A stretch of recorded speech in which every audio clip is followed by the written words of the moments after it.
नमस्कार देशभक्तों, welcome to nuts explain. तो आज हम बात करने वाले हैं अभी सुर्खियों में बने हुए इजराइल और पैलेस्टाइन के मामले में। इस टॉपिक के ऊपर हमने टॉप नट्स से भी बात किया है, लेकिन ये वीडियो ज्यादा डिटेल्ड है, तो अगर आपने वो वीडियो नहीं देखी है तो उसको भी जरूर चेकआउट कीजिएगा। चलिए वीडियो को शुरू करते हैं। Nuts explained.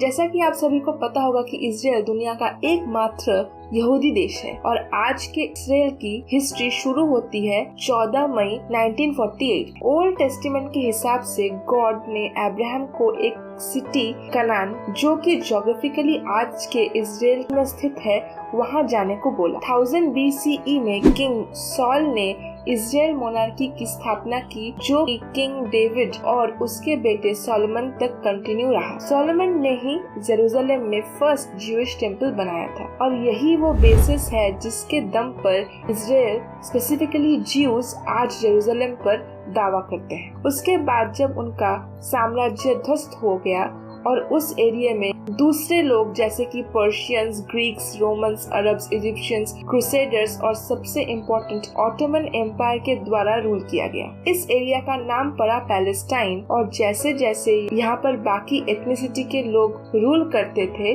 वो अपने कल्ट से जुड़ी हुई चीजों को बिल्ड करते जाते थे और इसीलिए Jerusalem Jews, Muslims and Christians सभी के लिए एक सेक्रेड प्लेस है। फिर आया वो भयानक दौर जिसमें हिटलर के द्वारा यहूदियों के जेनोसाइड किए गए और लगभग 60 लाख यहूदी कंसंट्रेशन कैंप्स में मौत के घाट उतार दिए गए। हालांकि जब वॉर खत्म हुआ, मतलब 1947 में जब फाइनली सारे युद्ध खत्म हुए, तब यूनाइटेड नेशंस ने 1922 के लीग ऑफ नेशंस द्वारा डिक्लेरेशन के हिसाब से पैलेस्टाइन को 2 हिस्सों में बांट दिया, Jewish state of Israel and Arab state of Palestine. हालांकि इस पार्टीशन में मुस्लिम्स खुश नहीं थे। उन्हें लग रहा था कि इजराइल मतलब यहूदियों को ज्यादा फेवर किया गया है इस पार्टीशन में, जिसके कारण छोटे मोटे वायलेंसेस भी हुए। तो अब आते हैं कि आखिर दोनों में एक पर किस हिसाब से अटैक कर रहे हैं। मई 14, 1948 को फाइनली इजराइल अस्तित्व में आया और उसे ऑफिशियली यूएन के द्वारा मान्यता मिली। फॉर्मेशन के ऑलमोस्ट जस्ट बाद ही अरब लीग, जिसमें Egypt, Iraq, Jordan, Syria etcetera शामिल थे, उन्होंने इजराइल पर अटैक कर दिया और लगभग 9 महीने की कड़ी मशक्कत के बाद इजराइल उनको हरा पाने में कामयाब रहा और साथ ही उसने पैलेस्टाइन की काफी जमीन भी कब्जा कर ली। 1964 में पैलेस्टाइन लिबरेशन ऑर्गेनाइजेशन का फॉर्मेशन हुआ, जिसका सोल पर्पस था इजराइल को हराना और उसे घुटने पर लाना।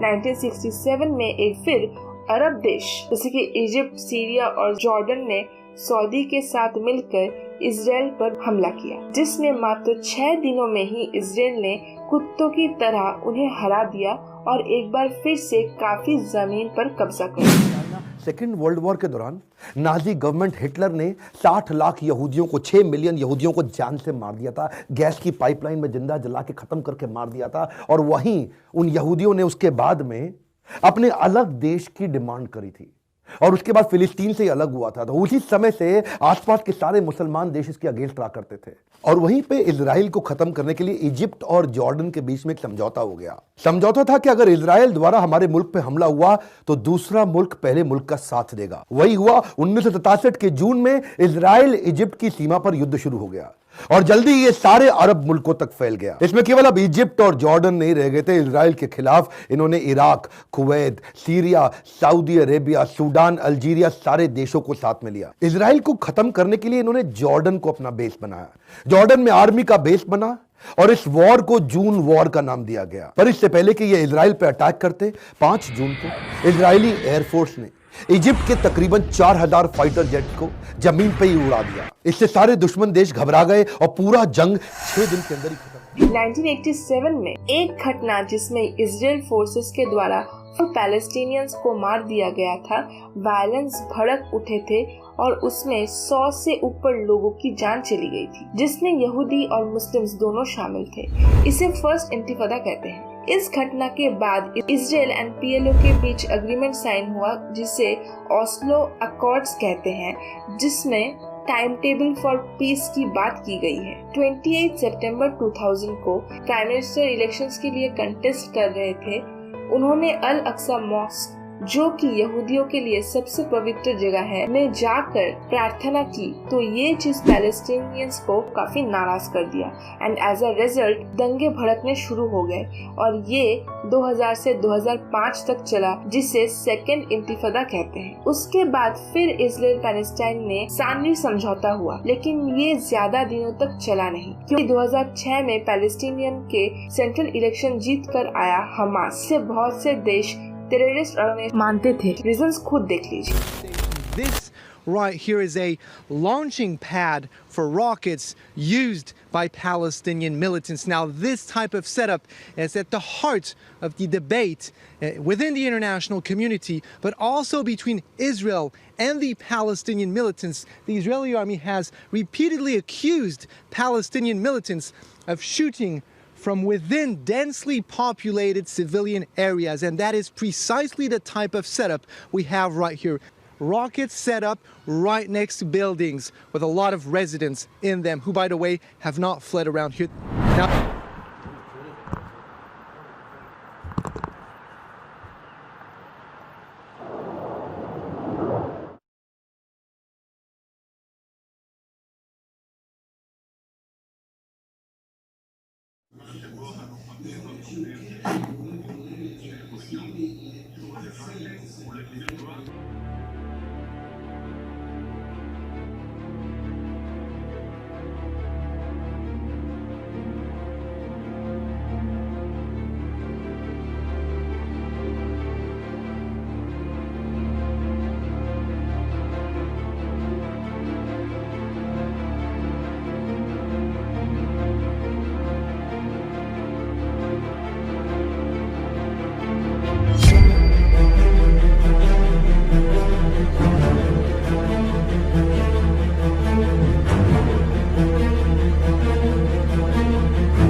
तो अब आते हैं कि आखिर क्यों इजराइल ने लास्ट फ्राइडे को उस मस्जिद वहां हमला किया और 50 लोग घायल हो गए।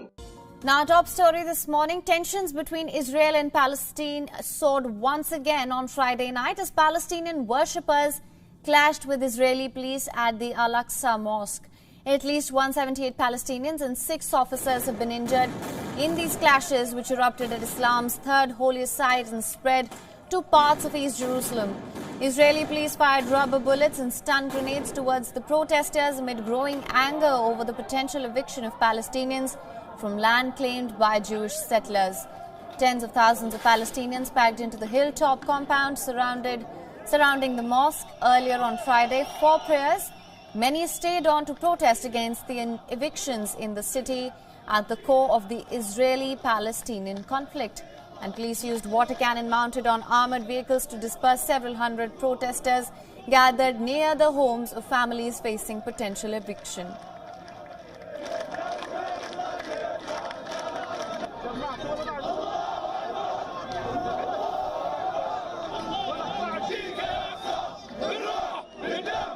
दरअसल बात यह है कि उस मस्जिद से बराबर ही इजराइल के अगेंस्ट बातें बोली जाती थी, उन पर अटैक्स की योजनाएं बनाई जाती थी और इजराइल के खिलाफ लोगों को भड़काने की कोशिश भी की जाती थी। अब इजराइल तो हिंदू जैसा टॉलरेंट है नहीं कि दुश्मन भले ही कुछ भी कर दे, हम गांधीवादी सोच को फॉलो करेंगे, या फिर यूँ कहिए कि आंखें खुली रखकर सोते रहेंगे। तो बस अब पानी सर के ऊपर चला गया और इजराइल ने फुल प्रूफ प्लानिंग के साथ हमला कर दिया और उस मस्जिद को नेस्तनाबूद कर दिया। अब इजराइल ये सब चीजें कब तक सहता? अगर आपको ये वाली वीडियो अच्छी लगी हो तो लाइक शेयर सब्सक्राइब जरूर कीजिएगा। नर्स एक्सप्लेन टॉप नर्स का ही एक नया चैनल है, तो आपका सपोर्ट बहुत ही ज्यादा जरूरी है। मिलते हैं नेक्स्ट वीडियो में।